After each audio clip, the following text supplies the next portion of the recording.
Ahí estamos grabando y bueno, a continuación, para dar inicio a la exposición, quisiera presentar a las expositoras que la van a impartir.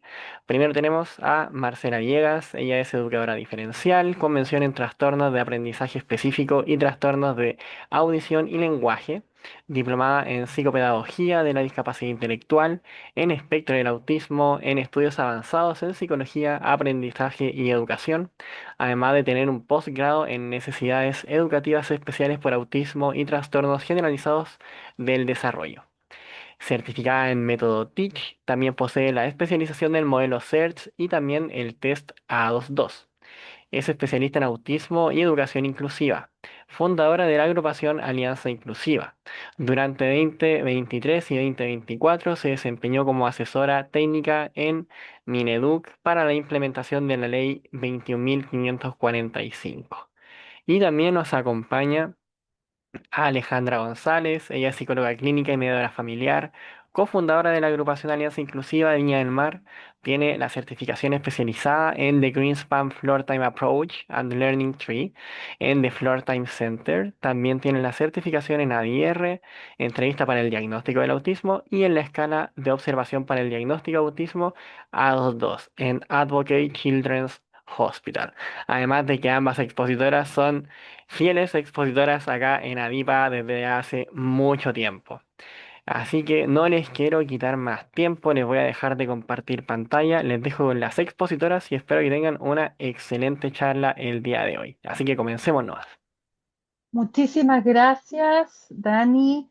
Saludar a Lina y a todos los que nos acompañan, a la profesora Alejandra y felicitarlos por esta colaboración entre OGREFE y ADIPA. Como decía Daniel, nosotros trabajamos con ADIPA hace muchos años y eso nos ha permitido llegar a distintos espacios formativos para psicólogos, profesionales de la salud mental, de la educación, y estamos enormemente honrados de que en esta iniciativa nos hayan invitado a compartir nuestros saberes en torno al espectro autista.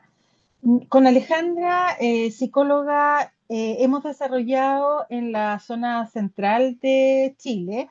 Estamos ahora en la ciudad de Viña del Mar, aquí donde se hace el Festival de Viña del Mar. Siempre me dicen, de Viña del Mar, ¿dónde está el festival?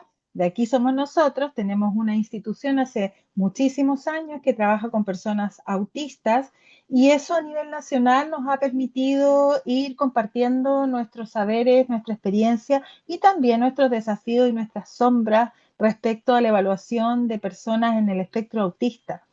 Saludar a las personas en el espectro autista que hoy día nos acompañan y pedirles su permiso, su autorización con mucho respeto para hablar en tercera persona de ellos y ellos. Es muy importante que siempre mantengamos el respeto por la experiencia en primera persona, y que si hacemos algo de docencia al respecto es solamente con fines didácticos, con fines académicos, para poder fortalecer a todos los profesionales que estamos intentando contribuir a la construcción de una vida plena.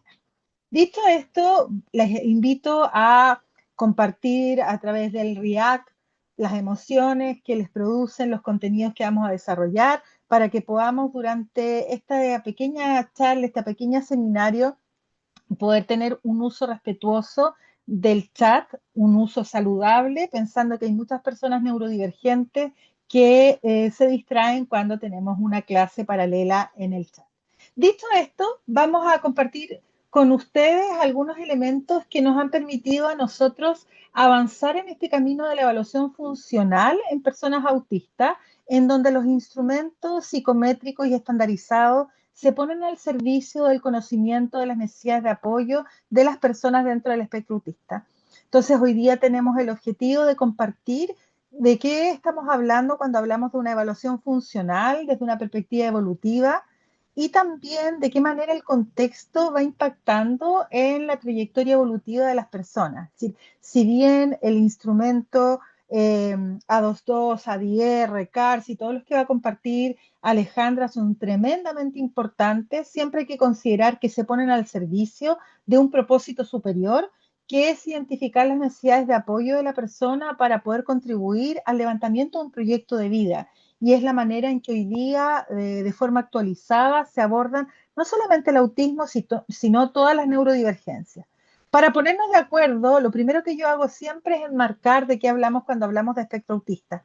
Como profesora de educación diferencial me ha tocado hacer múltiples instancias formativas en donde siempre es importante considerar que estamos hablando de una condición divergente del desarrollo, principalmente y alojado en el sistema nervioso central, cuyas causas aún están en estudio para poder reconocer los marcadores biológicos como en el caso del síndrome de Down, que tenemos claridad a trisomía 21, pero en el caso del autismo esos marcadores biológicos son múltiples y por lo tanto hay que considerar que las causas epigenéticas, es decir, genética más contexto, impactan sobre los procesos de neurogénesis, de maduración neuronal en la etapa intrauterina durante los 3 primeros meses de vida intrauterina, 3 primeros meses de embarazo. Y eso genera finalmente una configuración divergente del sistema nervioso central en distintas zonas de articulación cerebral y que se manifiesta en un particular desarrollo de los hitos evolutivos que permite la identificación de signos positivos en los criterios diagnósticos internacionales como el DSM-5, el CIE-11 y también después haciéndole un link a la CIF, la Clasificación Internacional de Funcionamiento. Entonces, desde esta perspectiva hay que considerar que la neurodivergencia autista se va a manifestar en distintos dominios del desarrollo y esa manifestación no solamente depende de los factores personales, sino que desde una lógica más integrativa a la que hemos ido avanzando, sabemos que la afectación en comunicación social, en modulación sensorial, intereses repetitivos y restringidos está altamente impactada además por la posibilidad de la detección temprana, de la detección oportuna, con una perspectiva de género y de qué manera el contexto impacta sobre las posibilidades de la persona para poder desarrollar un proyecto de vida y un constructo de vida pleno y satisfactorio. Entonces, siempre que hablamos de evaluación funcional y contextual, estamos hablando del reconocimiento del funcionamiento de la persona, por ejemplo, a través de la ABAS, además de ICAP o además del Vineland, para poder reconocer de qué manera la persona está funcionando en su entorno natural, siempre desde una perspectiva integrativa, reconociendo que la persona es mucho más allá que su diagnóstico y que no hay ningún diagnóstico que pueda agrupar o condensar una etiqueta diagnóstica, es decir, no hay ninguna etiqueta diagnóstica, tampoco el autismo, que permita explicar todos los desafíos evolutivos que tenemos frente a nosotros en el funcionamiento, en el contexto natural de desarrollo, cuando hablamos de una persona autista. Y hoy día las miradas más desde la buena práctica, de la práctica respetuosa, señala que independientemente de la evaluación diagnóstica, tenemos que avanzar hacia una evaluación funcional. Ya lo dice la Clasificación Internacional de Funcionamiento de la Organización Mundial de la Salud desde 2001, en donde se establece que una cosa es hablar del diagnóstico, de las funciones corporales y de las posibles alteraciones evolutivas, y otra es reconocer cómo el contexto va contribuyendo a la generación de una autonomía, de un funcionamiento, de una participación y por lo tanto una comprensión biopsicosocial y ecológica del desarrollo humano no es distinto a lo que debiese tenerse en la evaluación del funcionamiento de una persona autista. Entonces, desde esta perspectiva, es muy importante reconocer la diferencia entre la evaluación diagnóstica y la evaluación clínica funcional. Aquí en Chile, por ejemplo, la evaluación diagnóstica está suscrito a profesionales del ámbito de la salud, médico neuropediatra, neurólogo infantil o psiquiatra infanto-juvenil, pero todos los otros profesionales de la salud y de la educación vamos a contribuir a ese diagnóstico con la evaluación funcional que se hace a partir de la conducta adaptativa. Y esa conducta adaptativa puede solamente valorarse en la medida que existe una perspectiva evolutiva contextual, es decir, reconocer cuáles son los hitos del desarrollo y de las tareas que puede desempeñar una persona en determinados contextos naturales del desarrollo para poder contribuir a la identificación de un perfil funcional, es decir, cómo la persona se desenvuelve en sus contextos de vida cotidiana, identificar las necesidades de apoyo y los ajustes razonables en el entorno para poder propiciar su plena participación, su calidad de vida, su bienestar y, por supuesto, su salud mental, que en el ámbito del autismo es tan vulnerable, sobre todo desde una perspectiva de género considerando que una perspectiva de género también nos indica que mujeres autistas, habitualmente por razones más bien contextuales, viven situaciones de afectación de su salud mental por la falta de una perspectiva que identifique las necesidades de apoyo a lo largo de su ciclo vital. Desde esta perspectiva vamos a tener el propósito finalmente de diseñar un plan de apoyo general y específico que nos permita avanzar desde un abordaje biomédico tradicional centrado en el déficit a lograr un abordaje integrativo y vía psicosocial, en donde se reconozca cómo las condiciones biomédicas se articulan con las posibilidades psicológicas de procesamiento de la información, procesos conductuales, procesos cognitivos, en un entorno que ofrece o genera barreras a la plena participación y al pleno desarrollo. Y encontrándonos en esta mirada, recordar un poquito que esta mirada está fundada en distintos modelos de la comprensión del desarrollo humano en situaciones de trastorno, discapacidad o enfermedad, como la CIF 2001 que les señalaba anteriormente, en donde se reconoce que ninguna evaluación, ni diagnóstica ni funcional, puede solamente configurarse a partir de una focalización en funciones y estructuras o en factores personales, y que debemos avanzar hasta el reconocimiento de cómo el contexto va contribuyendo y posibilitando la participación en actividades cotidianas, en actividades naturales, para poder determinar de qué manera esos factores ambientales pueden contribuir u obstaculizar el desarrollo pleno de esa persona. Ahora, eso nos ha permitido transitar desde un modelo biomédico muy tradicional, en donde solamente lo más relevante era el levantamiento del diagnóstico, pero los profesionales del ámbito sanitario y educativo sabemos que el diagnóstico por sí solo no siempre contribuye al diseño de planes de apoyo especializados, personalizados, contextuales, sostenibles en el tiempo, y que acompaña a la persona a lo largo de su trayectoria de vida, considerando las distintas manifestaciones evolutivas que se van configurando a medida que la persona va cambiando de ciclo evolutivo.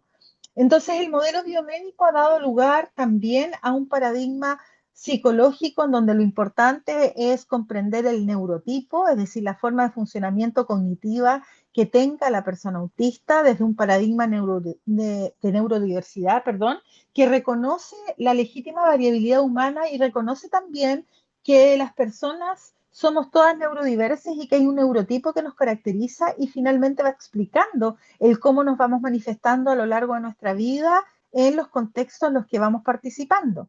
Y desde esa perspectiva llegamos finalmente a un modelo social de apoyo, donde ponemos especial atención de qué manera el entorno puede contribuir al desarrollo de la persona, transitando entonces desde una comprensión que está muy condicionada por la alteración biológica, la evaluación de un trastorno manifiesto, un déficit en el funcionamiento adaptativo y una tradicional intervención remedial.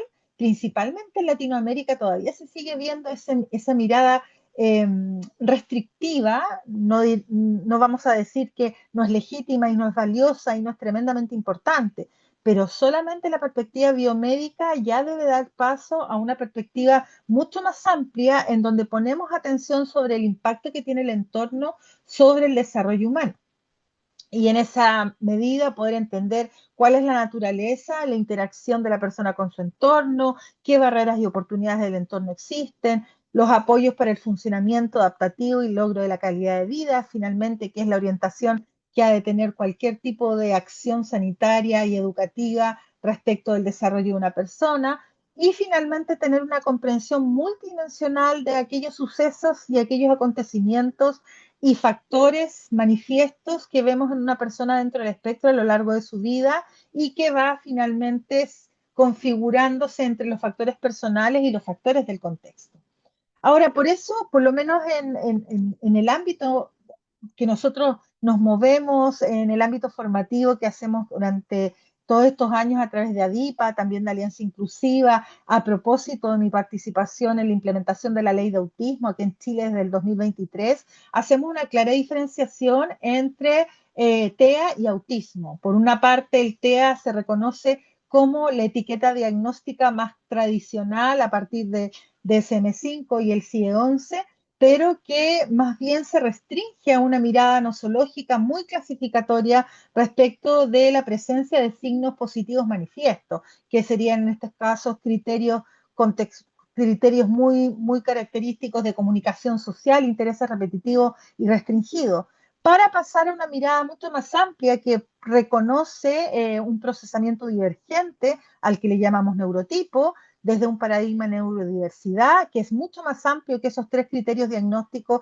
o esa diada de diagnósticos que nombré anteriormente. Entonces, al hacer esta distinción entre TEA respecto de una perspectiva biomédica para pasar a una perspectiva de neurodivergente, en donde se reconoce la variabilidad humana, es muy importante recordar el modelo biopsicosocial de Engel, en donde desde el 77 se establece la necesidad de poder considerar estos factores mucho más amplios de solamente el impacto biomédico, el impacto orgánico que existe en una persona dentro del espectro, y también un enfoque ecológico al desarrollo humano, que si bien nos parecen que son súper antiguos, al menos aquí en Latinoamérica todavía no toman la fuerza que debiesen tener y que están a la base, por ejemplo, de la clasificación internacional de funcionamiento, que es la forma actualizada de abordaje de las neurodivergencias en relación a cómo este entorno puede contribuir o no a la autonomía progresiva de la persona.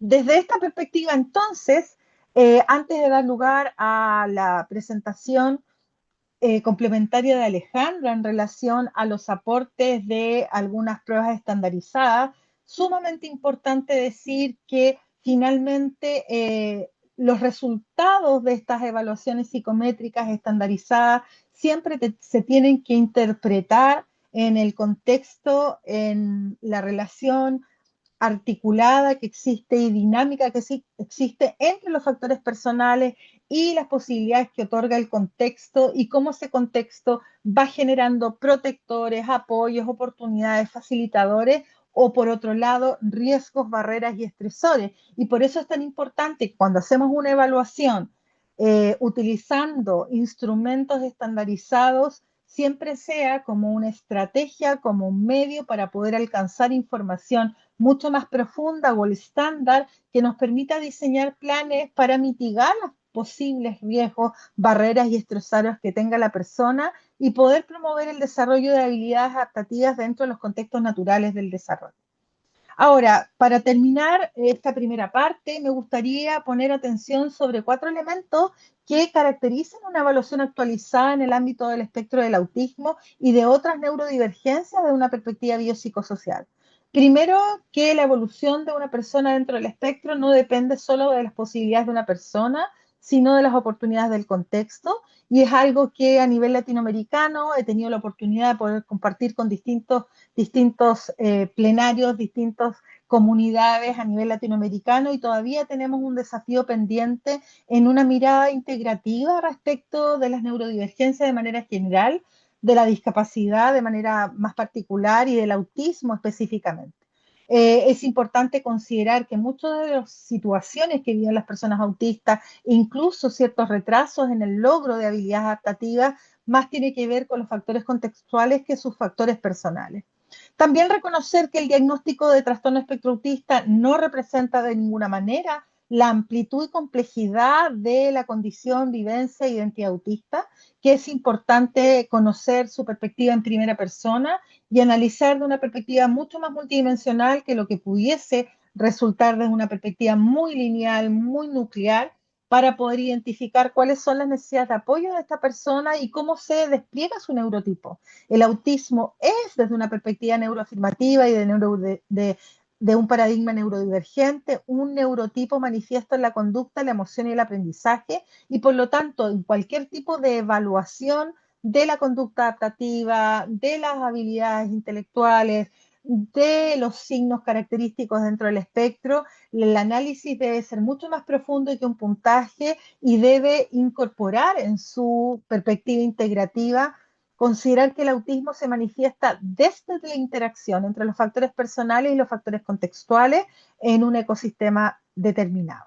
Desde esa lógica, por supuesto que la evaluación psicométrica y toda prueba estandarizada es un respaldo, un resguardo para poder cumplir con procesos evaluativos gold estándar que sean pertinentes con las necesidades de apoyo de la persona y desde una buena práctica profesional para finalmente contribuir a su calidad de vida. Ale, te dejo. Muchísimas gracias. Bien. Hola, buenas tardes, buenas noches a todos. Bueno, mi nombre es Alejandra, soy psicóloga, trabajo junto a Marcela hace mucho tiempo y nos hemos dedicado a todo el tema de la evaluación y voy a ir avanzando en algunos contenidos, ¿sí? Marce, tú me vas a ir ayudando, ¿sí? A pasar las diapos. Vale. Bien, cuando hablamos, ¿cierto?, de autismo desde una mirada biopsicosocial, es importante entender, ¿cierto?, lo que nos mencionaba Marcela, que el diagnóstico no alcanza a explicar toda la experiencia de una persona autista, ¿ya? El autismo no es solamente una categoría diagnóstica, sino que también es una forma particular, ¿cierto?, de percibir, de interactuar con el entorno, con las personas. Y bueno, y actualmente entendemos, ¿cierto?, este autismo como ese neurotipo, esta forma distinta de funcionamiento neurológico que va influyendo, ¿cierto?, en la conducta, en la comunicación, en la emocionalidad, ¿cierto?, en el aprendizaje. Y bueno, y la manera también en que la persona se va relacionando, ¿cierto?, con su entorno, ¿cierto? Entonces, además, por otro lado, ¿cierto?, las manifestaciones del espectro no dependen únicamente de las características, ¿cierto?, de la persona, de lo que la persona, cómo se comporta, cómo se manifiesta, sino que están profundamente influenciadas por ese contexto. Y es de donde ahí que nosotros debemos, ¿cierto?, observar, por un lado, si están presentes esos signos, ¿cierto?, que son propios del espectro, ¿cierto?, comunicación social, inflexibilidad, el ámbito sensorial, pero además, por otro lado, ¿cierto?, de poder hacer una valoración de cómo esas características han impactado a lo largo de su desarrollo, ¿cierto?, que es una evaluación más funcional en cómo la persona está desarrollándose en los distintos ámbitos de su vida, ¿cierto? Pero también en un contexto, y desde ese contexto poder identificar cuáles son esas necesidades de apoyo, porque finalmente la etiqueta diagnóstica nos va a dar una referencia global, pero no nos va a decir qué es lo que tenemos que hacer, ¿cierto? Porque cada persona, aunque comparta un mismo diagnóstico, incluso teniendo la misma edad, va a necesitar cosas distintas. Y desde ahí es que nosotros debemos, por un lado, ¿cierto?, identificar cuáles son los ámbitos de mayor necesidad, pero también qué cosas desde el contexto están siendo muy desafiantes para esa persona que no le está permitiendo llegar a un bienestar personal, a una calidad de vida, a una participación, a un aprendizaje.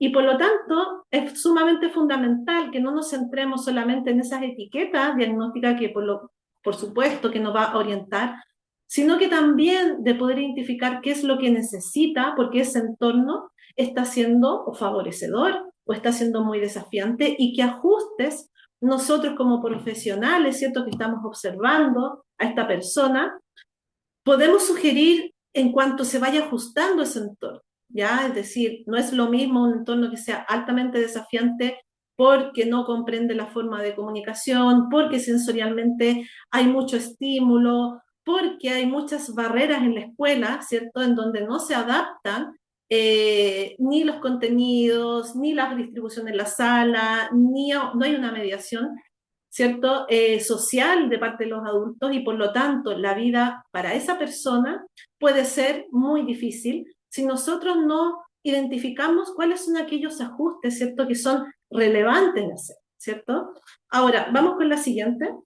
Cuando nosotros hablamos de una evaluación funcional con un enfoque biopsicosocial, nos estamos refiriendo a la necesidad de comprender a la persona entonces eh, de manera integral, ¿cierto? Y no limitarnos solamente a esta etiqueta, ¿ya? La evaluación nos tiene que permitir entender cómo se ha ido desarrollando la persona a lo largo del tiempo, cuáles son sus fortalezas también. No todo tiene que ser identificar déficit o desafíos, ¿cierto?, que es como el lenguaje más clínico más antiguo, ¿cierto?, como hablar de déficit, sino que también poder entender cómo se comunica, cómo se regula, cómo interactúa en los distintos contextos donde participa, no solamente en la consulta, sino que también en la escuela, en la casa. Entonces la evaluación nos tiene que permitir entender a la persona en su globalidad, ¿ya? Por ejemplo, si un niño presenta diferencias en cómo juega, si aprende mejor de una manera visual, si tiene más atención en ciertos detalles, si logra regular sus emociones mejor de manera más tranquila en un espacio solito o con el adulto, ¿ya? Si necesita apoyos para participar en la clase, ya tenemos que ir evaluando de manera íntegra, ¿ya? Entonces nosotros tenemos que identificar ese perfil funcional en la persona y comprender cómo funciona en su vida cotidiana, ¿ya? Para poder nosotros guiar, orientar a esa familia, orientar a la escuela en cómo acompañar a esa persona. Como yo decía, dos personas con un mismo diagnóstico van a necesitar probablemente cosas totalmente distintas, porque este espectro, ¿cierto?, nos dice de que hay perfiles distintos entre uno y otro. Algunos son hipersociables, ¿cierto?, que no logran reconocer límites interpersonales, ¿cierto?, que a lo mejor tienen poco filtro en sus comentarios, poco filtro social, como se llama, pero también tenemos un perfil poco comunicativo de chicos que tienden a lo mejor a aislarse, compartiendo incluso un mismo diagnóstico, ¿ya? Por lo tanto, nosotros tenemos que entender a partir de esta evaluación cómo funciona la persona, ¿ya? Y además entender cuáles son aquellos aspectos que están haciendo que a lo mejor no participe. Si a lo mejor hay situaciones que le provocan ansiedad, si hay sobrecarga sensorial, ¿ya? Y sobre todo, y por otro lado, cuando nosotros logramos identificar todo esto, poder tener, dar una orientación a la familia y en los espacios educativos, ¿ya? Y también, por otro lado, poder dar interpretación correcta a lo que estamos observando, para dejar de dar juicios incorrectos a los chicos autistas, que lo vemos muy habitualmente, ¿cierto? De decir que es un chico que está manipulando, que es flojo, que es poco interesado, que es desobediente, cuando en realidad probablemente lo que puede estar experimentando es mucha ansiedad, una sobrecarga sensorial, dificultades para comprender el ámbito social, agotamiento, ¿cierto? Vemos cosas y muchas veces cuando no compartimos y no orientamos a la familia en la escuela, siguen poniéndose etiquetas injustas a un chico que lo que está requiriendo son cosas particulares que nosotros debemos ajustar como adultos. No podemos darle la responsabilidad a ese niño de su propia evolución si no hay un entorno que sea comprensivo. Vamos con la siguiente. Entonces, el objetivo de nuestra evaluación, ¿cierto?, es entender cómo funciona esta persona, entender cómo se comunica, cómo aprende, cómo enfrenta las demandas del entorno, cómo participa, incluyendo, ¿cierto?, sus fortalezas, también sus dificultades, por supuesto. Y dentro de esos elementos, ¿qué es lo que nosotros vamos a considerar? Vamos a tomar distintas fuentes para poder nosotros realizar esta evaluación. Por un lado, una fuente muy importante y muy valiosa para nosotros, por supuesto, es el contexto, ¿ya? El contexto. Y esta parte tiene que ver en cómo poder entender cómo la persona funciona en su vida cotidiana y cómo influyen en su funcionamiento lugares como la familia, el colegio, ¿cierto? Y eso lo podemos hacer a través de por distintas formas: entrevistas a la familia, a la escuela, cuestionarios, observación directa también. Y ahí nosotros vamos a poder ver no solamente cómo se comunica con nosotros en un espacio uno a uno, sino que de manera natural. Y también cómo los distintos entornos van favoreciendo o no, ¿cierto?, su comportamiento y su aprendizaje. Y porque sabemos además que una persona no se comporta igual en los distintos contextos. A veces en la casa tienen un comportamiento, en la escuela otro, y eso dice que no solamente la conducta tiene que ver con las características personales, sino que también en cómo el entorno está contribuyendo o está desfavoreciendo su desarrollo. Por otro lado, ¿cierto?, la evaluación de habilidades neuropsicológicas, y que es importante aquí evaluar, ¿cierto?, cómo el niño, el adolescente se envuelve en distintas áreas de su vida, ¿cierto? Observar cómo se maneja en actividades de autocuidado, cómo se alimenta, si sigue rutinas, cómo funciona en el colegio, cómo aprende. Pero también es importante comprender cómo se relaciona con su familia, con sus pares, con otras personas. Y la evaluación debe identificar conductas que estén también generando alguna dificultad y algún malestar, ya intentando entender qué provoca ¿cierto? Ese comportamiento y que también qué función cumple las conductas que estamos observando. ¿Ya? Por ejemplo, algunas conductas pueden aparecer frente a ansiedad, ¿cierto? Frustración o dificultad para manifestar alguna necesidad. ¿Ya? Y junto a esto tenemos que reconocer también, identificar habilidades que son específicas y también fortalezas. Y la evaluación neuropsicológica en sí misma lo que busca comprender es cómo está funcionando el cerebro de una persona en distintas áreas vinculadas al aprendizaje, ¿cierto? A la atención, a la memoria, al lenguaje, al funcionamiento cotidiano.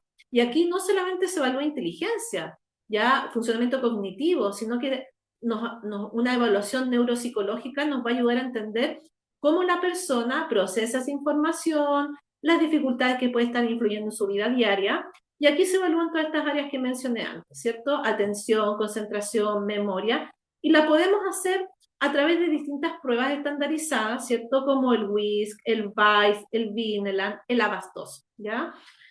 Y en el contexto de autismo, la evaluación neuropsicológica ayuda muchísimo porque nos va a permitir entender el perfil cognitivo y mostrar, ¿cierto?, cuáles son su funcionamiento en comprensión verbal, en razonamiento visual, etc.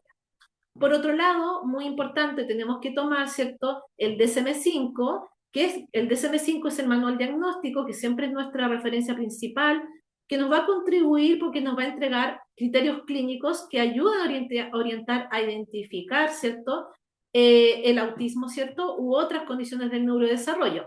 Entonces va a ser una guía que nos va a permitir a los profesionales, ¿cierto?, poder evaluar si están presentes o no las características, ¿ya? ¿Y qué es lo que principalmente divide el DSM-5 en dos áreas? Comunicación, interacción social y las conductas repetitivas, ¿ya? Y aquí nos va a dar algunas referencias, ¿cierto? De que hay aspectos importantes, ¿cierto? Como por ejemplo, de que estas características tienen que estar presentes a lo largo de toda la vida, que tienen que tener un impacto en la vida cotidiana, y nos va a dar referencia del nivel de apoyo que puede requerir la persona también, ¿ya? Que ahí tenemos la referencia de que la persona puede estar dentro del espectro con nivel 1, nivel 2 o nivel 3, que eso es algo importante y valioso que nos entrega el DSM-5. Y por otro lado, el juicio clínico, que es una de las partes más importantes de una evaluación, porque las pruebas y los cuestionarios por sí solos no explican completamente a una persona. Ya los instrumentos nos va a dar cierta información, puntaje, ¿cierto? Pero se tiene que integrar estos resultados considerando también el contexto, la historia del desarrollo, que la vamos a obtener a través de una buena anamnesis, y la conducta también observada. ¿Ya? Por ejemplo, nosotros a lo mejor podemos tener dos resultados similares en un test, en un WISC, por ejemplo, pero puede que a lo mejor la respuesta o la forma de comportamiento sea totalmente distinta, y esto tiene que ver también con otras características y también con el contexto. Y por otro lado, cuando nosotros tenemos una experiencia y hemos tenido mucho acercamiento con el tema de autismo, ¿cierto? O de evaluación, el juicio clínico lo que nos permite hacer es poder integrar toda esta información y construir una visión mucho más completa, y también que hay veces que hay instrumentos que van a ser un poco ambiguos y nosotros vamos a tener que tomar decisiones acerca de una conclusión o de lo que vamos a referir, no solamente basándonos, por ejemplo, en un test A2, ¿ya? Que si bien es una herramienta valiosa en sí misma, no es la que da el diagnóstico final, sino que nos va a ayudar a que sea un elemento más para nosotros a través del juicio clínico, ¿cierto? Poder determinar si efectivamente estamos frente a la condición, ¿ya? Entonces, importante la experiencia. Yo siempre digo, cuando nosotros queramos meternos, ¿cierto?, como profesionales en evaluación, ojalá también manejar muy bien, ¿cierto?, otros diagnósticos, manejar, ¿cierto?, otros trastornos del neurodesarrollo referidos en el DSM-5, haber tenido acercamientos a distintas personas dentro del espectro, distintas edades, antes de poder estimar, ¿cierto?, y poder dar un juicio clínico en un proceso de evaluación que siempre tiene una complejidad, porque en infancia sobre todo hay cuadros clínicos que se parecen y que también van evolucionando a lo largo del tiempo, y nosotros tenemos una responsabilidad de decir, bueno, cumple criterios diagnósticos o no, pero para eso hay que tener cierta experiencia, ¿cierto? Y un juicio clínico más o menos claro. Y por otro lado, ¿cierto? Los test específicos, que son los que vamos a revisar rápidamente, que son aquellos instrumentos estandarizados, ¿cierto? Que nos van a poder ayudar, ¿cierto? A poder dar alguna referencia cuantitativa y una descripción, como el ADR, el A22, ¿ya? Que son los instrumentos que por lo menos acá se utilizan muchísimo y que siempre los sugieren para un proceso evaluativo, ¿sí? Vamos con la siguiente. Bueno, algunas cosas importantes en la evaluación, ¿cierto? Que nosotros tenemos que evaluar también, por supuesto, en espectro autista, comunicación social, que tiene que ver cómo la persona se comunica, cómo se relaciona en su vida diaria. No solamente se trata de identificar si habla y cómo habla, sino que también cómo usa los gestos, la comprensión, cómo usa las expresiones faciales, ¿cierto? Y aquí nosotros vamos a tener que, a través de una observación, ¿cierto? Poder identificar, ¿cierto? Si la persona tiene o qué dificultades o qué barreras tiene para iniciar conversaciones, expresar lo que necesita, comprender bromas, doble sentido, usar gestos, bueno, todos aquellos indicadores que van a estar referidos en el DSM-5, por ejemplo, en comunicación social. ¿Ya? Por otro lado, flexibilidad, que es un ámbito que es como el segundo elemento súper importante, que tiene que estar presente y que tiene que ver con la capacidad para adaptarse, para tolerar imprevistos, adaptarse a cambios, pero también con pensamiento. El ámbito de la flexibilidad no tiene que ver solamente con intereses intensos o hiperfocos, sino que cómo la persona logra flexibilizar en sus pensamientos, en sus intereses, en sus puntos de vista, ya que eso lo vamos a ver en necesidades de apoyos como niveles 1, ¿cierto? Adolescentes que muchas veces tienen pensamiento muy categórico, pensamiento rumiante, ya no solamente, y bueno, y en infancia vamos a encontrarnos quizás con conductas más repetitivas, ¿cierto? Como las rutinas, los rituales, ya las estereotipas también, ¿ya? Entonces el ámbito de la flexibilidad cognitiva es muy amplio en su manifestación. Entonces tenemos que manejar todo el tipo de manifestación que tiene que ver con esto. Por otro lado, el tema de la gestión emocional, sumamente importante, que es esta capacidad, ¿cierto?, para reconocer, comprender, expresar y, finalmente, en adultez, manejar las emociones propias y también comprender las emociones de otras personas. ¿Ya? Y incluye darse cuenta de lo que uno siente, entender por qué ocurre, ir regulando la intensidad emocional, que sabemos que en autismo es difícil, en adolescencia sigue siendo difícil y que estudios hablan de que después de los 20 años las personas empiezan a adquirir regulación emocional, por lo tanto también en autismo, con las necesidades de apoyos que tienen, también se hace algo complejo y tenemos que trabajar de manera mucho más intencionada. Entonces tenemos que identificar cómo están identificando sus emociones, cómo las están expresando, qué sensibilidad tienen y a qué cosas, cuáles son también los estresores del ambiente para la persona, ¿ya? Y nosotros lo vamos a poder ver a través, ¿cierto?, del comportamiento, que muchas veces, claro, es desajustado y que requiere, por supuesto, la compañía y la corregulación de un adulto. En infancia no hablamos de autorregulación emocional, sino que hablamos de corregulación emocional. ¿Ya? ¿Qué quiere decir esto? Que somos nosotros los referentes para el niño para ir regulándose, ¿ya? Y para ir aprendiendo e internalizando formas de regulación, pero esto es un proceso, se da de manera paulatina y en autismo es mucho más intencionado y también requiere mucho más tiempo probablemente de abordaje y trabajo, ¿ya? Por otro lado, la modulación sensorial, que ya en el DSM-5 está referido como un ámbito importante en autismo, que se refiere a cómo la persona procesa y responde a los estímulos del entorno, luces, texturas, ¿cierto? Sonidos, y aquí se habla de hipersensibilidad o hiposensibilidad. Y para esto, para evaluar el ámbito sensorial, hay cuestionarios y observaciones para identificar que lo hacen muy bien los terapeutas ocupacionales, que son su ámbito de trabajo, pero uno ya cuando maneja, ¿cierto? Esto como profesional que no es del área de la terapia ocupacional, sí podemos referir que pueden haber algunas particularidades en ese ámbito y que sí debemos considerarlas porque en gran porcentaje de personas autistas tienen algún problema de integración sensorial, ¿ya? Por lo tanto, es muy relevante. Y por otro lado, ¿cierto? El funcionamiento adaptativo, que son aquellas habilidades que permiten a la persona funcionar de una manera efectiva, ¿cierto? De su entorno. Y aquí involucra todo el ámbito de las ABD, ¿cierto? Vestirse, asearse, alimentarse, comunicarse y habilidades sociales también, ¿ya? Entonces, sabemos que en autismo las personas pueden presentar variaciones en su conducta adaptativa, ¿ya? Y por lo tanto, nosotros debemos ir evaluando todos estos ámbitos porque son muy relevantes a la hora de nosotros poder sugerir apoyos, ¿sí? Y por otro lado, y el contexto, importantísimo, nosotros tenemos una mirada contextual, ¿cierto? Que tiene que ver en que la persona se va desarrollando en un contexto y muchas dificultades adaptativas aumentan cuando el entorno exige demasiada autonomía pero no da apoyos, ¿ya? Por lo tanto, es sumamente relevante que nosotros podamos identificar de primera fuente con la familia cómo se están dando las conductas, en qué situaciones y qué hace el adulto, ¿cierto? En ciertos momentos para favorecer o a lo mejor también para obstaculizar el desarrollo y sus habilidades adaptativas y su bienestar sobre todo, ¿ya? Por lo tanto, nosotros debemos considerar siempre en nuestra evaluación el ámbito contextual, ¿sí? Bien, vamos con la siguiente. Bien, las buenas prácticas en la evaluación.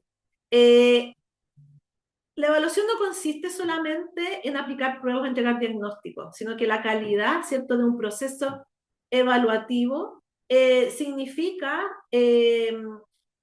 poder nosotros identificar cómo es la experiencia de la persona, ¿ya? La experiencia que se va construyendo en una familia, en un entorno específico, ¿ya? Entonces, una buena práctica evaluativa debe tener como foco principal, primero, el promover el desarrollo de la persona, el bienestar y la calidad de vida, antes de la etiqueta, ¿ya? No solamente no tenemos que identificar dificultades, sino que es fundamental poder también considerar cuáles son las preocupaciones que tiene la familia y la propia persona que se está evaluando, ¿ya? Porque muchas veces llegan a un proceso evaluativo después de una experiencia muy larga de mucha incomprensión o de respuestas poco ajustadas, sobre todo de los entornos escolares, ¿ya? Por lo que escuchar activamente a la familia y comprender a qué vienen y qué es lo que están buscando con este proceso es sumamente importante, ¿ya?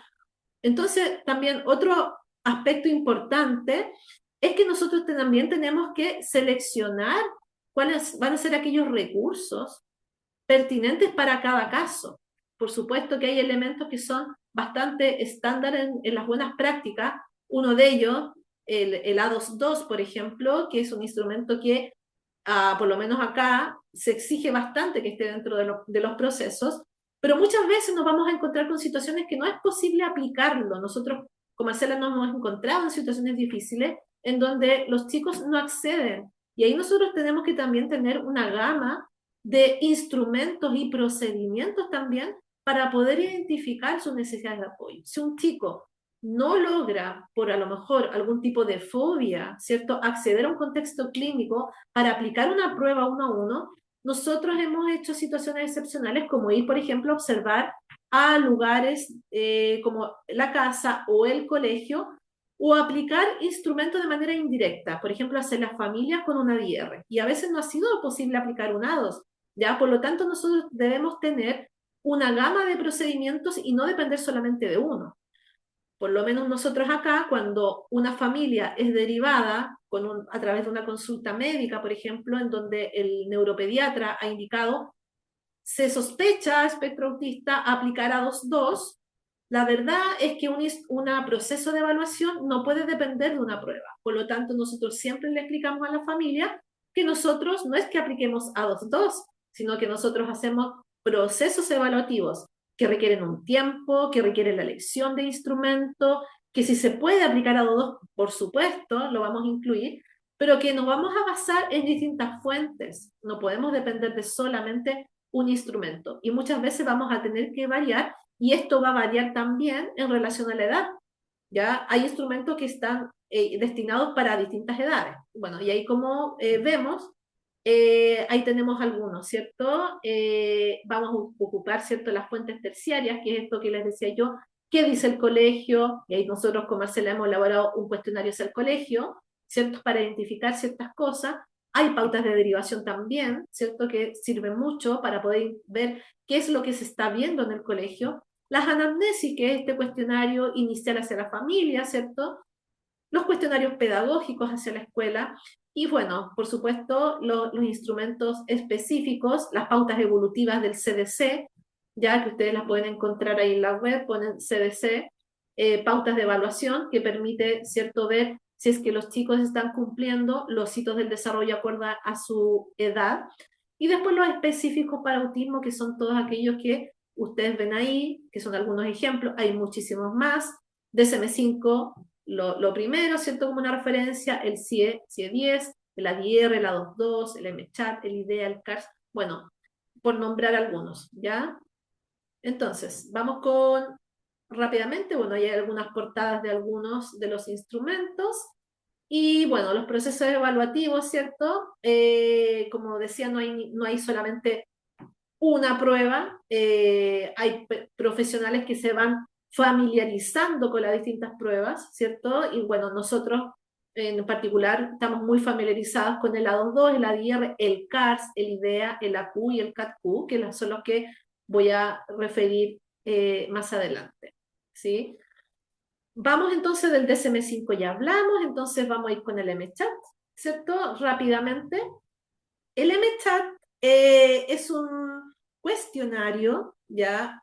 Para la detección de autismo en niños pequeñitos, ¿ya? Y es una herramienta de tamizaje o screening, ¿ya? Los tamizajes son herramientas valiosas que nos ayudan a no retrasar diagnósticos, porque va a detectar signos de alerta tempranamente, ¿ya? Entonces, el MChat se aplica en niños entre los 16 y los 30 meses, y siendo uno de los más utilizados ya para estudios en general.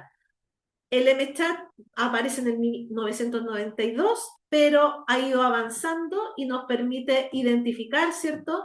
Si es que hay signos que son relevantes y que son compatibles con autismo. Ahí ustedes van a ver que hay bueno, en la web, si ustedes ponen MChat, es un cuestionario que está en línea, no requiere certificación, está el manual y uno puede familiarizarse, leerlo y aplicarlo. Es de fácil aplicación.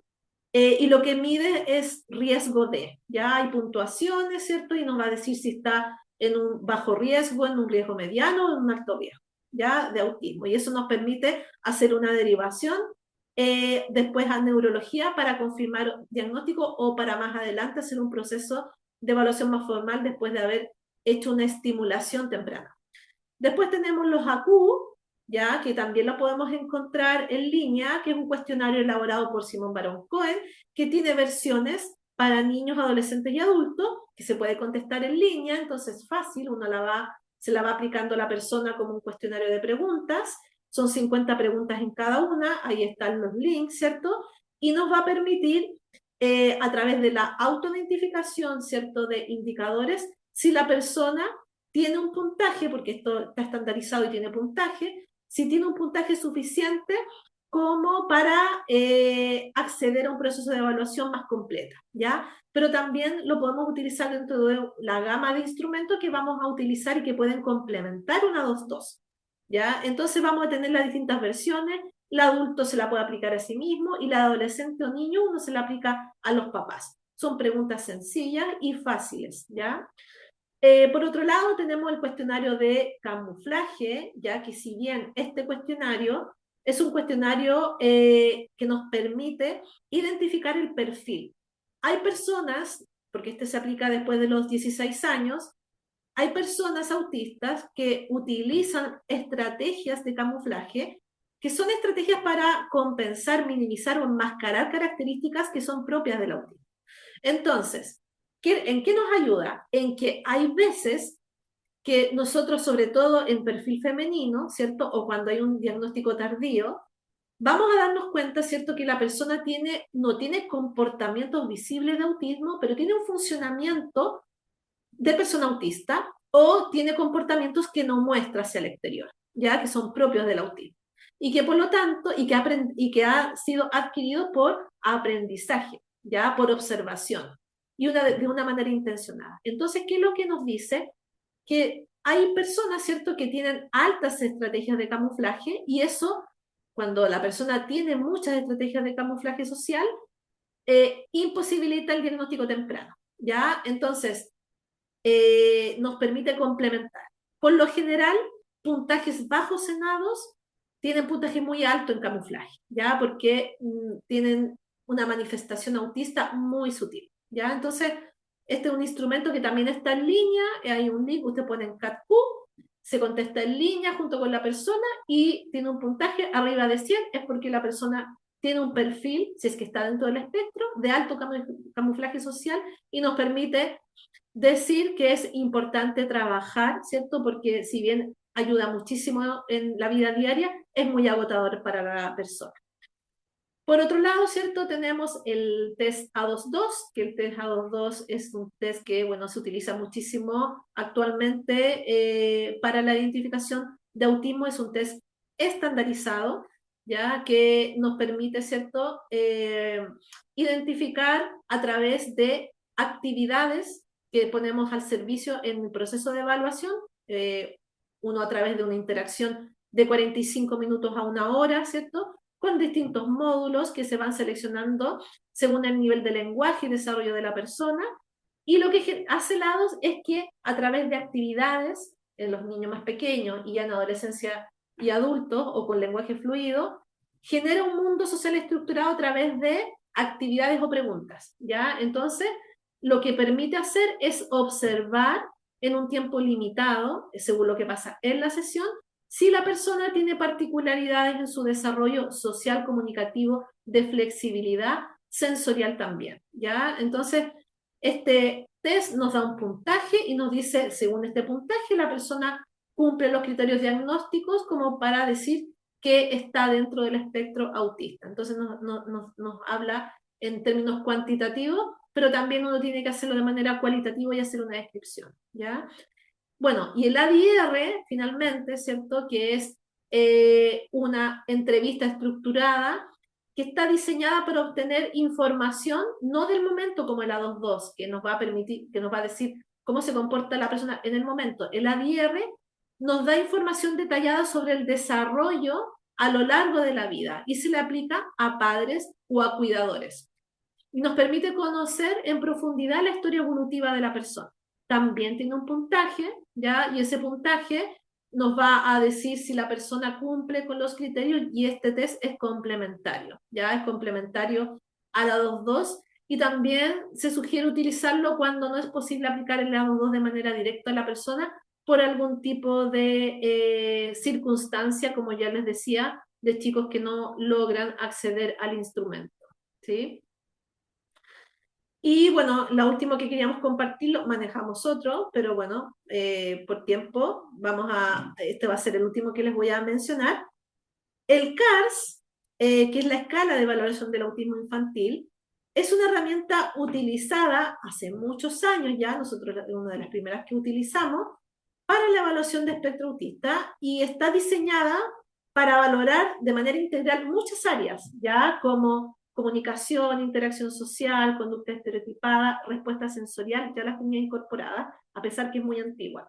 Entonces nos permite tener una visión global de las características actuales de la persona y se hace a través de una observación en distintas situaciones, a través de entrevistar a los padres, entonces no es un instrumento que se aplique a alguna actividad en particular, sino que a través de haber obtenido todas las fuentes que nosotros podamos acceder, cuestionarios, observación directa, referencias de la familia, nosotros vamos a aplicar un puntaje en cada una de esas áreas y luego nos va a arrojar un puntaje que nos va a decir también, mira, sí, este puntaje da una referencia de que cumple criterios también, que habla de que la persona está, ¿cierto? Está dentro del espectro autista. Ahora, el CARS, como es un instrumento antiguo, tiene un lenguaje todavía un poco antiguo que en las categorías diagnósticas que nosotros no las tomamos en cuenta, pero sí nos da referencias, ¿cierto?, de los ámbitos y las áreas que se requiere trabajar y nos ayuda mucho a levantar objetivos de apoyo porque en el fondo evalúa cómo está cada ámbito, ¿ya? Porque tiene 15 ítems que se evalúan. ¿Sí? Bien. Ok. Ale, sabes que hay una pregunta que me parece interesante que podamos contestar antes de pasar a las preguntas que van a moderar los chicos, que es cómo cambia la evaluación y la intervención en la adultez. Esa es una de las preguntas, si puedes dar una rápida respuesta. ¿Sí? La otra es si, eh, si el ADR siempre tiene que ir tomado con helados como articulado.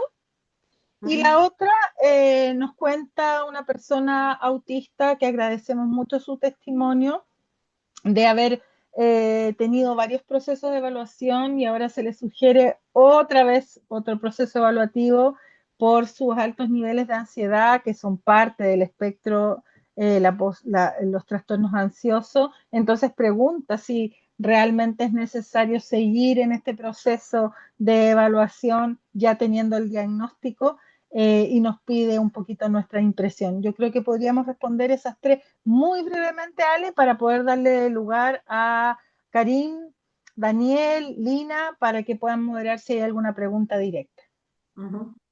Bueno, primero decir que nosotros ya hablamos de diagnóstico tardío después de los 6 años. Por lo tanto, una evaluación en la adultez es un diagnóstico muy tardío, que claro, lo lamentamos muchísimo por la trayectoria que han tenido que vivir esas personas, ¿ya? Porque no es fácil, ya a veces se romantiza mucho, ¿cierto? La condición, y la verdad es que la historia que viven las personas que no han sido diagnosticadas o que han sido mal diagnosticadas o que han sido diagnosticadas con las coexistencias, diagnósticas que es muy común en autismo, es decir, personas que han sido diagnosticadas previamente como personas con ansiedad, con depresión, trastorno de alimentación u otros, trastorno de personalidad.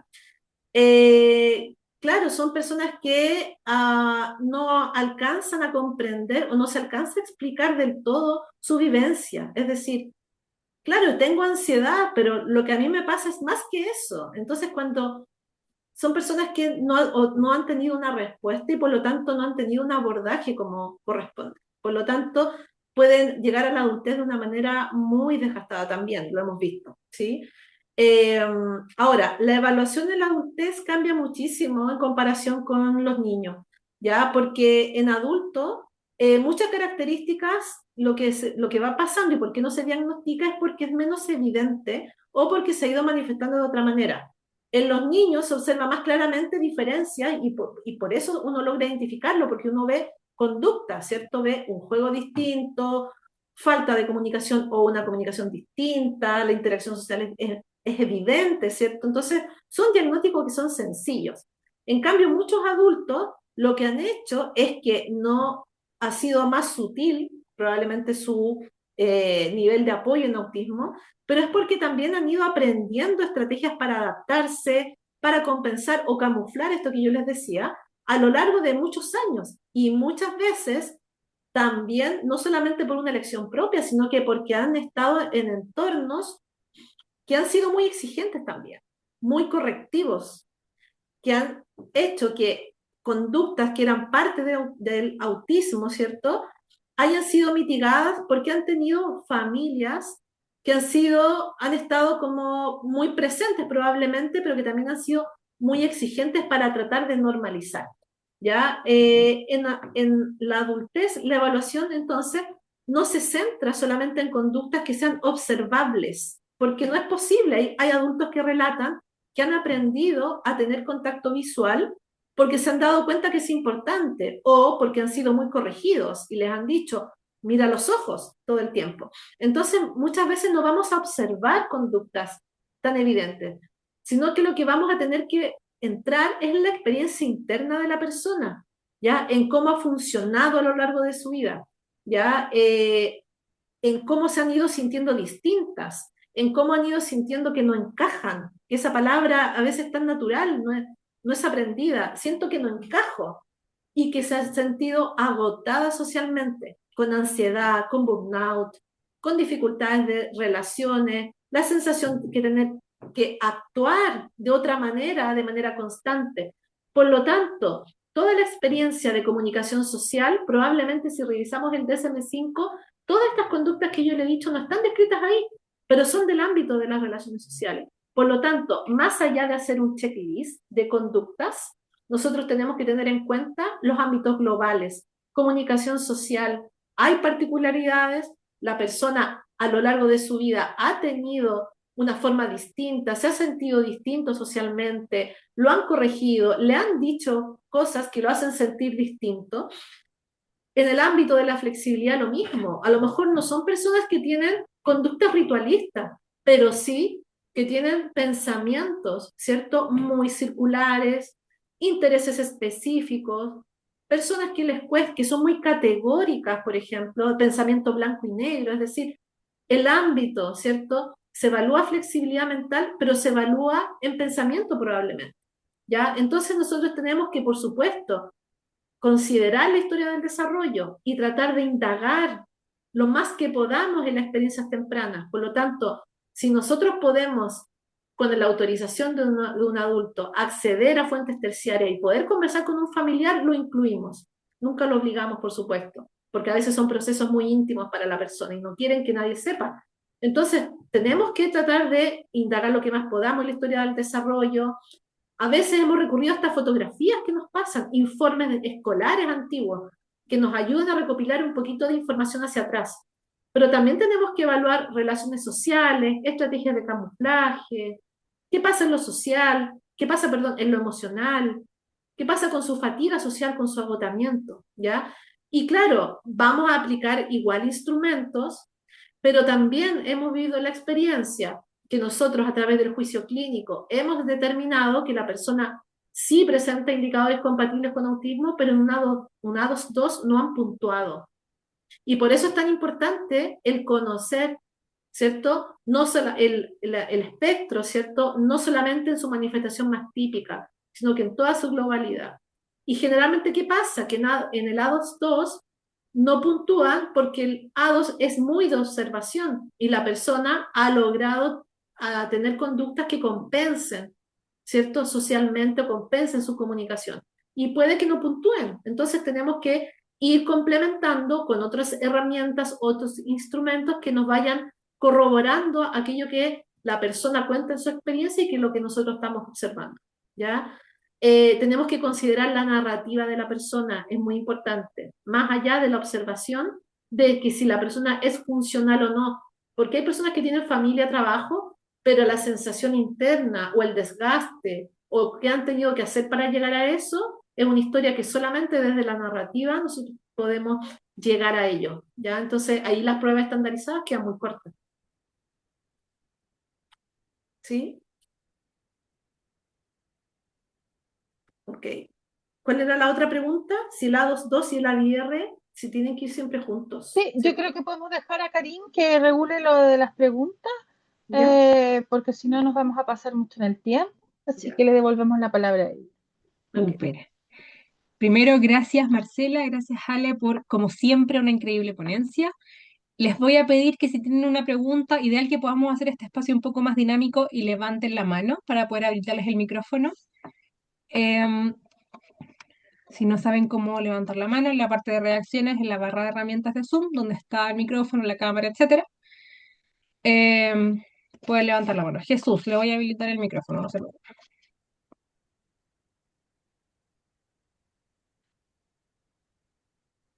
Hola, muy buenas noches. Buenas. Hola, mi nombre es Jesús Jiménez, soy estudiante de psicología y tengo una pregunta sobre la prueba CAT-Q. ¿Esta prueba tendría que aplicarse siempre para confirmar o descartar que haya camuflaje o hay que tener en cuenta ciertas características del paciente para aplicar esta prueba?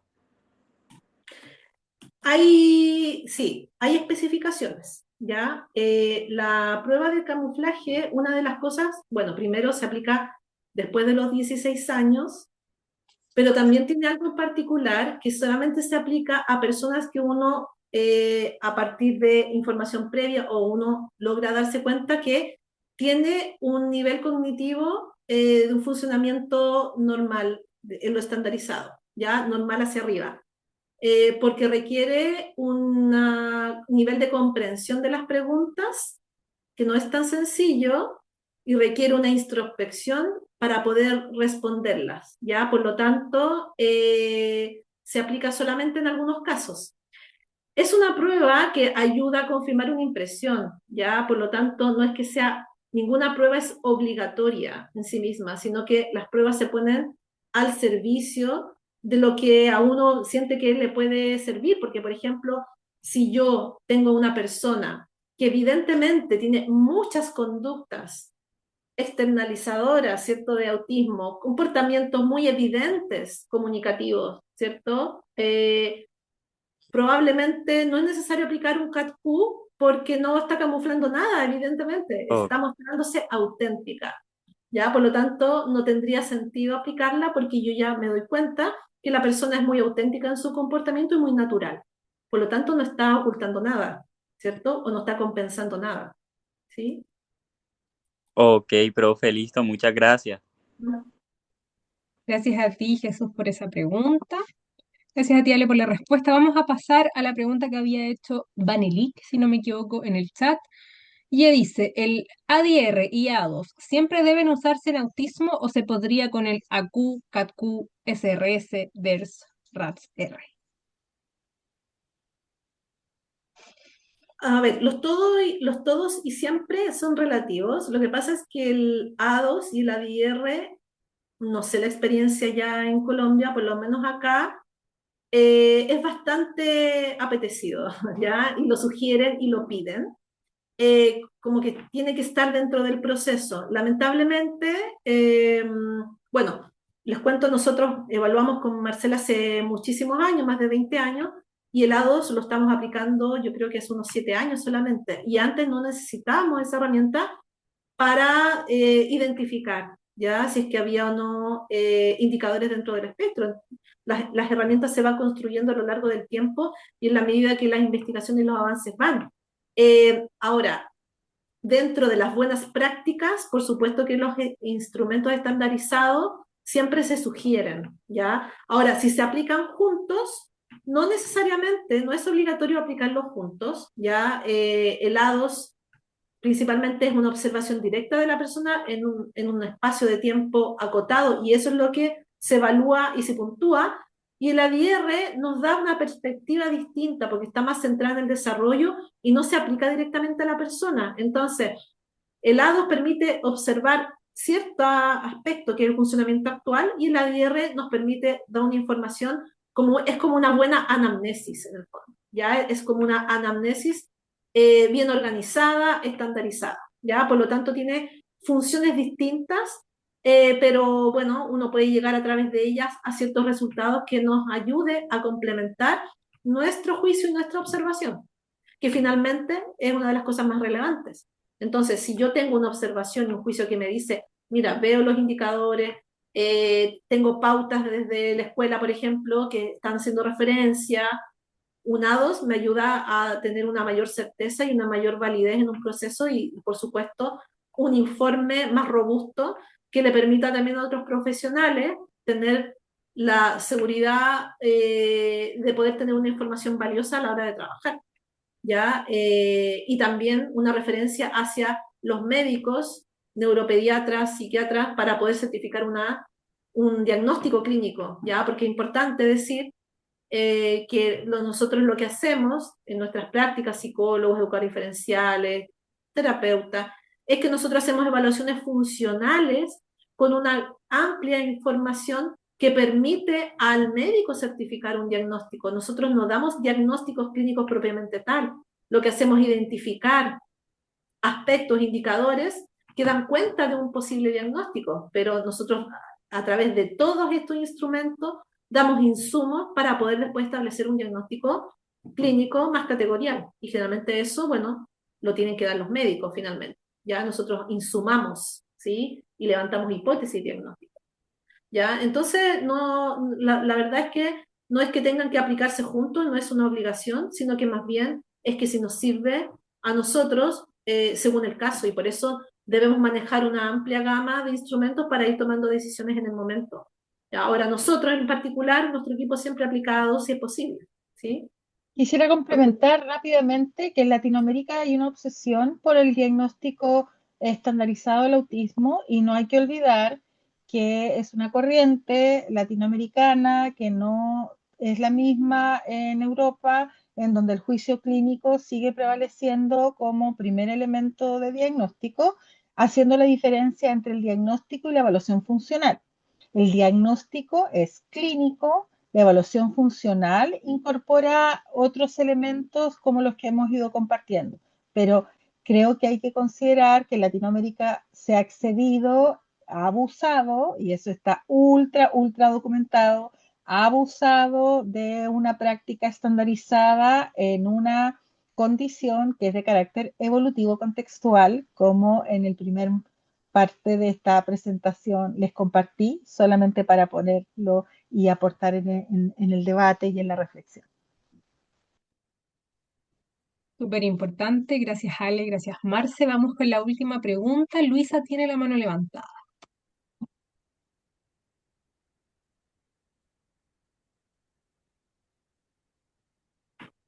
Hola, buenas noches.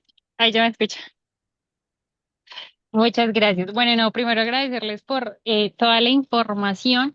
Para no extenderme mucho, digamos que precisamente iba a mencionar lo que acaban de decir. Yo trabajo en una institución pública y siento que el tema del diagnóstico se vuelve como una solicitud, ¿cierto? Y mi pregunta iba orientada hacia aquellos casos, tanto en niños y la mayoría en adultos cuyos rasgos, digamos, pueden haber rasgos, pero no se configura completamente el perfil, o por ejemplo en adultos que empieza ya a poder ser secundario a un trastorno afectivo o a temas de personalidad. De pronto, ¿qué sugerencias se tienen para afinar un poquito más como esos diagnósticos diferenciales? Muchas gracias. Voy a responder brevemente y después le voy a dar la palabra a Ale para complementar. Vamos a hacerlo al revés esta vez. Lo que hemos visto en estos años es que la trayectoria evolutiva hace una gran diferencia para el diagnóstico diferencial. El autismo, a pesar de que se diagnostique tardíamente, tiene una manifestación temprana en la conducta, la emoción, el aprendizaje. Entonces, como decía Ale, es súper importante las entrevistas retrospectivas para poder visualizar en qué minuto el funcionamiento manifestó ciertas conductas divergentes. Quizás en la adultez propiamente tal es más difícil llegar a esos diagnósticos diferenciales si no abordas la trayectoria evolutiva, y por eso es tan importante, como decía Ale, la incorporación de la familia o de los contextos para poder identificar cómo ha sido la evolución de la persona, porque seguramente hoy día en la adultez hay condiciones reactivas que explican el funcionamiento de la persona, como fobia social, excesiva introspección, un trastorno ansioso pero absolutamente desbordado. Pero lo que va a hacer la diferencia es la primera infancia, por ejemplo, la aparición de ciertos rasgos en el comportamiento motor, cierta aparición tardía del lenguaje, ciertos intereses repetitivos con los juegos, poco simbólicos, muy estructurados, muy repetitivos. Entonces, desde mi perspectiva y mi experiencia, más que el diagnóstico diferencial en el hoy, pasa por analizar la trayectoria evolutiva. No sé si estás de acuerdo, Ali, y pudieses complementar lo que dice la compañera. Sí, perfecto, claro. Hay varios signos que se presentan en distintas condiciones y distintos diagnósticos. Las dificultades sociales no solamente están en autismo, ¿cierto? Tenemos dificultades sociales a partir de experiencias, como decía la compañera, traumáticas, ¿cierto? En la vida.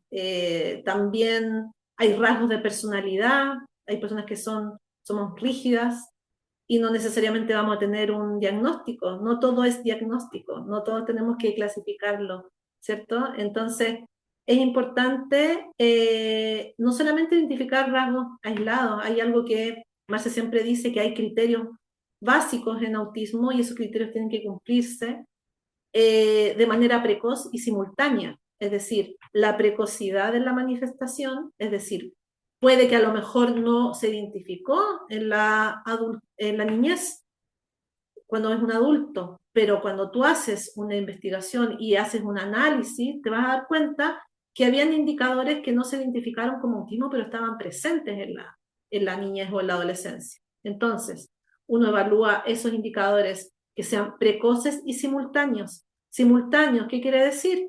Que no solamente vamos a tener rasgos, muchas personas pueden ser poco sociables sin tener una condición.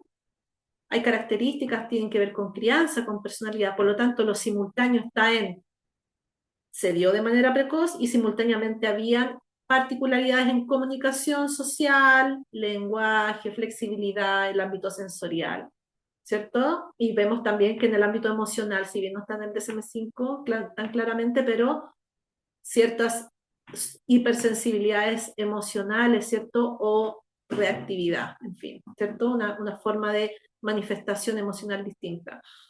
Entonces nosotros no podemos evaluar rasgos aislados, sino que tenemos que ver la historia del desarrollo, como decía Marce, ¿cierto? Desde cuándo están presentes esas características, cómo se manifiesta en distintos contextos, ¿ya? El impacto que tiene, porque hay familias o hay padres que también tienen rasgos y tienen hijos autistas, pero no alcanzan ellos a conformar un diagnóstico, y eso se llama, de cierta manera, fenotipo conductual ampliado del autismo, que quiere decir que hay ciertos rasgos, pero no alcanzan a estar todos de manera simultánea, o que no alcanzan un impacto tal en la vida para perder funcionalidad o para tener una vida en bienestar o una buena calidad de vida. Por lo tanto, eso existe. Lo que pasa es que los diagnósticos son constructos que nos ayudan a nosotros las personas a tratar de entender ciertas características o fenómenos en la vida, ¿cierto? Pero finalmente no tenemos que tratar de encasillar todo, ¿ya? Por lo tanto, es súper, una de las cosas fundamentales es manejar lo más que se pueda el DSM-5, ya no solamente en neurodesarrollo. Si nos estamos dedicando a evaluación, tenemos que manejar trastornos del ánimo, tenemos que manejar trauma, tenemos que manejar neurodesarrollo, porque si hay diagnósticos diferenciales, pasa mucho en autismo y déficit atencional, que se dan coexistentes, o hay una confusión también, ¿ya? Por lo tanto, la evaluación requiere poder nosotros tener una amplia gama, ¿cierto?, de conocimiento respecto a las distintas condiciones, no solamente autismo, ¿ya? Por lo tanto, si nosotros hablamos de trauma, el trauma hay una experiencia en particular que tú te das cuenta que la persona hay un cambio, ¿cierto?, en su desarrollo. Por lo tanto, no está la precocidad y tú en el fondo tienes que evaluar desde ese criterio. Bueno, ¿cómo era antes entonces de ese trauma? ¿Cierto? ¿Qué características tenía? ¿Había algún indicador? Conociendo también que hay personas autistas con trauma también. Y eso es mucho más complejo, porque sí, hay personas autistas con trastornos de personalidad y hay personas autistas que sufren traumas complejos. Y a veces tienen ese doble diagnóstico y se va haciendo mucho más complejo el poder observar. Y ahí no tenemos que tratar de no hacerlos en tiempos tan limitados, tomarnos nuestro tiempo también. Si nosotros tenemos protocolos tan rígidos de evaluaciones, donde decimos, no, lo nuestro son 3 sesiones y ya, pero resulta que te faltó información y necesitaste más tiempo, hay que flexibilizar y tomarse el tiempo para poder dar una referencia clara. Ya no podemos ser rígidos en eso, ¿ya? Ahora, dar referencia de cada tipo de diagnóstico diferencial, no tenemos el tiempo para hacerlo, pero vamos más o menos por ahí mi complemento de respuesta. Súper, gracias Ale, gracias Marce, gracias a ti Luisa por esa pregunta. Les pido disculpas por los comentarios y las preguntas que quedaron en el chat.